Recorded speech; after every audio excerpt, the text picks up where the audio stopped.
À l'aube des années 60, on l'a vu sur cette chaîne, les acteurs de la guerre froide s'imposent un rythme effréné pour la réalisation d'appareils toujours à la pointe de la technologie pour garder un coup d'avance sur son ennemi idéologique. Ainsi, du côté soviétique, à peine les premiers MiG-21 déployés que l'OKB MiG travaille à plein régime sur la suite à donner. Donc en plus de la conception du MiG-25 en cours, il développe de nouvelles versions du MiG-21, mais également son successeur. Pour ce nouveau chasseur bombardier de première ligne, la demande de l'état-major soviétique est très simple. Faire mieux que le MiG-21, sur tous les plans. Et en plus, il doit posséder enfin la capacité d'opérer sur des pistes courtes et de mauvaise qualité. Comme souvent, plusieurs solutions sont étudiées et la première à apparaître au mois d'avril 1967 est un avion qui reprend les traits généraux du MiG-21, aile delta et empennage semblable à son aîné. Par contre, les entrées d'air sont à présent latérales pour laisser la place à un volumineux radar longue portée. Ces dernières alimentant un Tumansky R-27 de 7 tonnes de poussée avec post-combustion. Mais la plus grosse différence est l'intégration en partie centrale du fuselage de deux réacteurs Kolesov RD-36 de 2,3 tonnes de poussée chacun en position verticale pour permettre à l'avion des décollages et des atterrissages courts si chers à l'état-major. Ces machines pouvant être effectivement disséminées plus facilement sur un hypothétique front et donc moins vulnérables à quelques attaques que ce soit. Mais ce MiG-23 PD restera à l'état de prototype car cette solution technique plombe les performances générales de l'avion, les réacteurs de sustentation devenant un point mort en vol conventionnel, et le volume qu'ils occupent ampute d'autant la capacité en carburant. Également originale, la seconde piste s'éloigne par contre des productions habituelles de la marque, et de presque toutes les autres en fait, avec un avion toujours motorisé avec un R-27, mais avec une ambitieuse voilure à géométrie variable, qui semble bien plus prometteuse. Ayant décollé pour la première fois quelques mois après, en juin 1967 donc, il est le second représentant de cette étonnante famille d'avions juste après le F-111 américain, tout juste mis en service à cette date. Mais la comparaison s'arrête là. Le F-111, typé bombardier, malgré sa désignation, affiche 20 tonnes à vide et n'a donc pas du tout les mêmes prétentions que le MiG-23, lui ne pesant que la moitié et devant se montrer plus agile qu'un MiG-21. Après 2 ans de mise au point, la première version de série qui en découle en 1969 est le MiG-23S, code OTAN Flogger A. La voilure possède 3 positions prédéfinies sélectionnées manuellement par le pilote. 16 degrés de flèche mini pour les décollages et les atterrissages, 45 degrés pour les vitesses subsoniques et 72 degrés pour le supersonique. Les ailes possèdent des becs de bord d'attaque et des volets sur toute la longueur pour optimiser au maximum l'hypersustentation. Associé à la flèche mini, cela permet effectivement de réduire d'environ 30 à 40% les longueurs de piste nécessaires par rapport au MiG-21. Il n'y a pas d'aileron, le roulis est obtenu par l'action des spoilers, situés au milieu de l'aile, et couplé à celle des plans horizontaux de l'empennage, ces derniers pouvant fonctionner donc de manière asymétrique, comme le font les élevons d'une aile delta.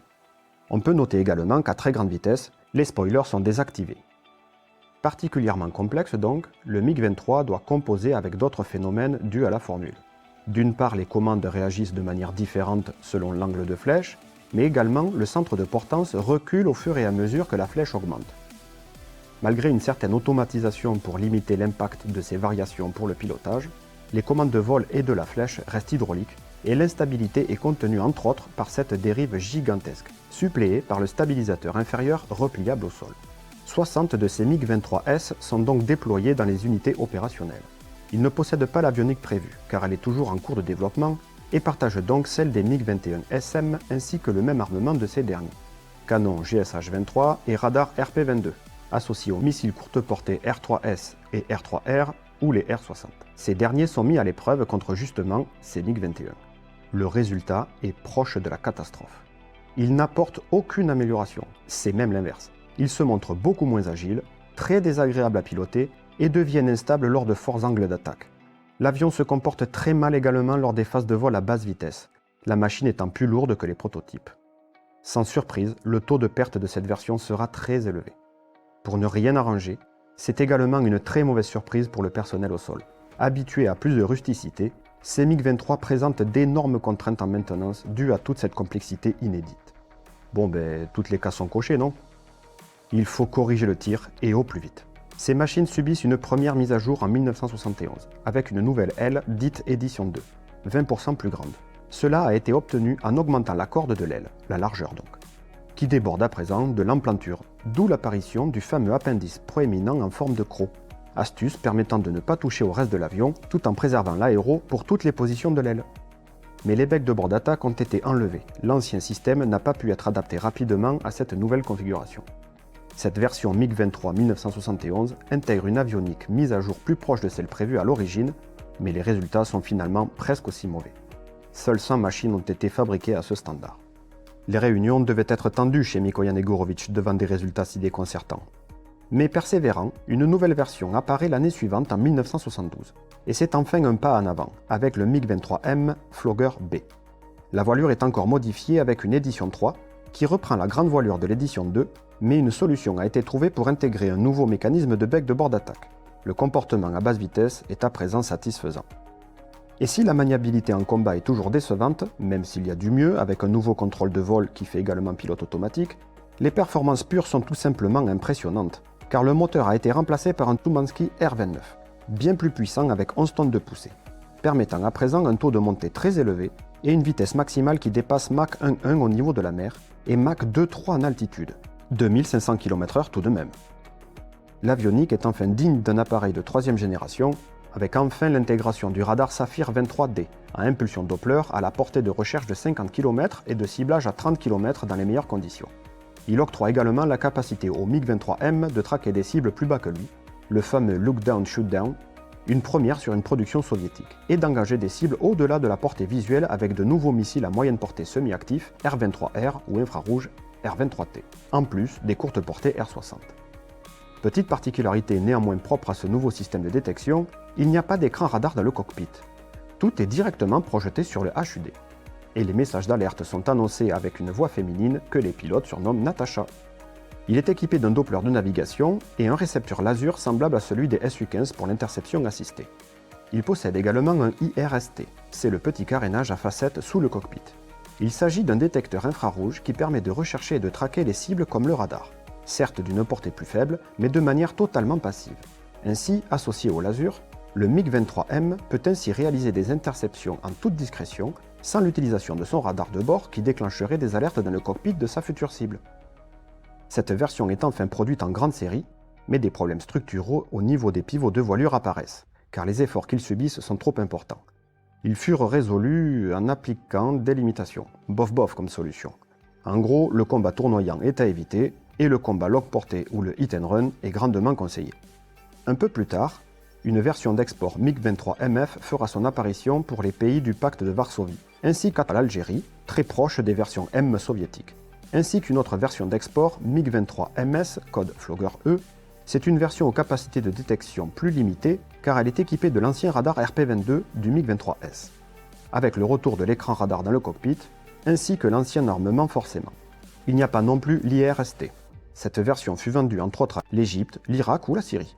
L'ensemble de cette première génération de MiG-23 fut produite à 1300 exemplaires tout de même. Bien que tous les MiG-23 ont une capacité d'attaque au sol, une variante MiG-23BN Flogger H est mise en production en 1973, pour un appareil plus spécialisé dans le bombardement et l'attaque au sol. Cette version fait suite à une poignée de MiG-23B Flogger F de pré-série et était donc issue de la même demande de l'armée rouge qui avait mené à la réalisation du Su-17.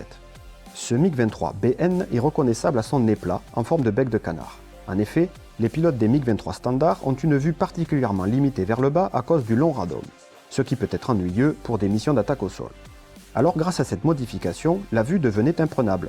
Surnommé Platypus ou le balcon, le MiG-23BN était donc un MiG-23M sans radar et adapté à ces nouvelles fonctions. Au niveau structurel, avec l'ajout de plaques de blindage autour du cockpit et sous le moteur, avec l'installation d'un train renforcé ainsi que des réservoirs équipés d'un système de prévention des incendies avec un gaz inerte. Et au niveau électronique, avec un ensemble d'équipements très proche du Su-17M2, avec un désignateur laser au bout du nez plat, un système de navigation et de bombardement Sokol 23 à centrale Doppler, un brouilleur radio et un détecteur d'alerte. Le canon GSH-23 est toujours présent, mais il emporte un peu plus de munitions. L'avion peut emporter jusqu'à 3 tonnes d'emport de charge pour des bombes, des roquettes, des KH-23 air-sol radioguidés, des canons en nacelle, des R-60 pour l'autodéfense, ou même une arme nucléaire tactique. Plus de 600 avions dans cette version d'attaque ont été fabriqués, dont la grande majorité a été destinée à l'export, avec des BN-A proposés aux pays du pacte de Varsovie presque identiques, et des BN-B, nommés quelquefois BK, vendus à l'Algérie, l'Inde et beaucoup de pays du Golfe, dépouillés de certains équipements électroniques comme le brouilleur Sirena. On peut noter que les versions irakiennes avaient été modifiées localement avec une perche de ravitaillement en vol similaire à celle des Mirage F1. C'est d'ailleurs ces derniers qui leur servaient de ravitailleurs. À partir de 1975, une nouvelle version d'attaque est mise en production, réalisée à partir du MiG-23BN pour en accentuer ses capacités pour l'appui au sol rapproché. Les changements sont considérés comme importants et l'appareil est renommé MiG-27 Flogger D. Il est reconnaissable extérieurement par la suppression des entrées d'air à géométrie variable des MiG-23. Cela a permis de gagner pas moins de 300 kg, mais ce fut au détriment de la vitesse de pointe, seulement Mach 1,7 à présent. Bon, pour un avion d'appui rapproché, tout est relatif. L'espace gagné est comblé avec du pétrole supplémentaire et les kilos gagnés sont réattribués pour renforcer la structure interne de la machine et des pylônes. En effet, l'avion peut embarquer 1 tonne de plus que le BN. Mais surtout, l'avion intègre un très puissant canon de 30 mm rotatif à 6 tubes. Une sorte de réponse à l'A-10 américain pour un besoin identique pour la destruction de véhicules blindés. C'est quand même une sacrée prouesse, car si l'A-10 a été construit autour du canon GAU-8, ici, c'est l'inverse. Issu de la marine, le Gryatsev Chipounov GSH 630 a été adapté pour le MiG-27. Et contrairement au GAU-8, il n'est pas en entraînement électrique, ce qui le rend plus compact, 2 fois plus léger, et permet une énorme cadence de tir à 5000 coups minute. Chaque obus pèse près de 400 grammes, ça fait près de 33 kg à la seconde, contre 26 pour le GAU-8 pour comparaison. Bon, il est quand même moins précis et les obus sont moins perforants que ce dernier. Et ce n'est pas le seul écueil. Avec 1 tonne de recul, littéralement, son pouvoir de destruction avait tendance à se retourner contre son initiateur. En effet, malgré les renforts, avec les vibrations et la chaleur intense générées par une telle arme, de nombreux problèmes sont apparus, surtout si les salves étaient un peu trop appuyées. Allant de cas assez embêtants, comme des radios, des instruments ou des phares d'atterrissage qui claquent, mais également des problèmes plus graves, comme des trains avant bloqués, impossibles à sortir. Une verrière a même été perdue lors d'un tir. On relate également un cas où le tableau d'instruments est tombé sur les jambes du pilote. Finalement, le magasin de seulement 300 obus, qui paraît bien petit à côté de celui de l'A-10, semble en fait largement suffisant. Près de 900 MiG-27 furent produits, dont certains furent mis au standard MiG-27M puis K, Flogger J, touchant surtout l'avionique ainsi que l'armement, calqué sur celui du Su-17 M4. Pas vraiment exporté, seule l'Inde a fabriqué sous licence 165 exemplaires de ces MiG-27. À partir de 1975 également, le MiG-23 ne donnant toujours pas une entière satisfaction, il subit une profonde refonte et apparaît dans une deuxième génération avec le MiG-23ML Flogger G. La cellule a été entièrement repensée et est plus légère de 1250 kg, avec la suppression entre autres du réservoir interne le plus à l'arrière de la machine. Et le moteur est remplacé par un R35 plus puissant de 13%, 13 tonnes de poussée avec PC. Avec le nouveau réacteur et un meilleur aérodynamisme, le MiG-23ML permet de garder toujours le même rayon d'action que le M, soit 1000 km en combat environ et 2500 km en convoyage. Esthétiquement, il est très proche du M, reconnaissable seulement avec sa dérive plus courte. Le taux de montée est particulièrement amélioré et la perte de poids fait moins souffrir les pivots de voilure. Il sera mis au standard MLA fin 70 avec une nouvelle avionique et une nouvelle version du radar Saphir 23 MLA plus performant avec une portée de détection repoussée à 85 km et une portée de ciblage à 50 km, qui permet également d'utiliser des missiles plus performants à la portée augmentée eux aussi, les R-24R et T, ainsi que les R-60M, toujours courte portée, mais qui sont maintenant tout aspect. Certains ML ont été exportés, sans désignation particulière. Avec ces nouvelles performances, supérieures aux Fishpot et autres flagons, une variante spécifique à l'interception est ainsi développée. C'est le MiG-23P. Fabriqué à 500 exemplaires et destiné seulement à la défense du territoire soviétique, il intègre un nouveau système laser entièrement automatique, guidant l'avion jusqu'à sa cible et fournissant au pilote les directives pour un tir optimal. L'équivalent donc du F-106 américain. En 1982, le MiG-23 va subir sa dernière mise à jour majeure, et non des moindres, avec le passage au standard MLD. Et c'est la voilure qui est concernée. Enfin. Passant à l'édition 4 donc, elle est reconnaissable avec ses encoches à l'emplanture qui génèrent des vortex qui augmentent l'efficacité des commandes de vol, et est à présent équipée de becs de bord d'attaque automatique et d'une nouvelle position de flèche à 36 degrés. Le tout monté sur des pivots enfin assez résistants qui suppriment les limitations.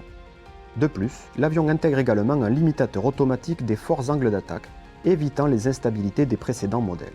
L'ensemble de ces modifications transforme enfin le MiG-23 MLD Flogger K en un bon dogfighter, en plus de toutes les autres qualités. D'ailleurs, les nouveaux pivots et le limitateur furent installés sur les anciens modèles, une sorte de campagne de rappel. Le MLD peut également emporter des leurres sur les longs rails sur le dessus du fuselage, libérant le pylône central sur lequel se montait l'ancien modèle. Certains MLD ont été exportés également, mais ces derniers, sans désignation particulière, ne possédaient pas scellers ni les encoches de voilure, et avec une avionique légèrement dégradée comme d'habitude. Sur les 1100 ML et ML à fabriquer, 500 ont été transformés au standard MLD. Seuls 75 MLD neufs sont sortis des chaînes de chez MiG. Pourtant très mal parti, le MiG-23 fut malgré tout l'avion à géométrie variable le plus produit de l'histoire, avec plus de 4400 exemplaires produits en comptant les biplaces d'entraînement. Et avec cette dernière version MLD, il fut également le chasseur de 3e génération le plus puissant avec ses 230 mètres secondes de taux de montée, et a été finalement capable de tenir la dragée haute à ses homologues occidentaux en combat tournoyant. Cette machine fut donc au final aussi polyvalente et efficace qu'imaginé au départ. Mais bon, ça a pris quoi, 15 ans? Et sûrement beaucoup de nuits blanches. Pendant ce long laps de temps, la concurrence a donc eu le temps de se mettre à la page, qu'elle soit occidentale ou même interne, avec carrément une nouvelle génération d'avions. Et si certains MiG-23 sont toujours en service actuellement, ils ont quitté la première ligne au sein de l'armée rouge dès les années 80, remplacés par ces drôles de machines hyper manœuvrables que sont les MiG-29 ou autres Sukhoi, en mettant par la même occasion le concept de voilure à géométrie variable à la poubelle. Dommage, je l'aimais bien moi, avec ce petit côté science-fiction.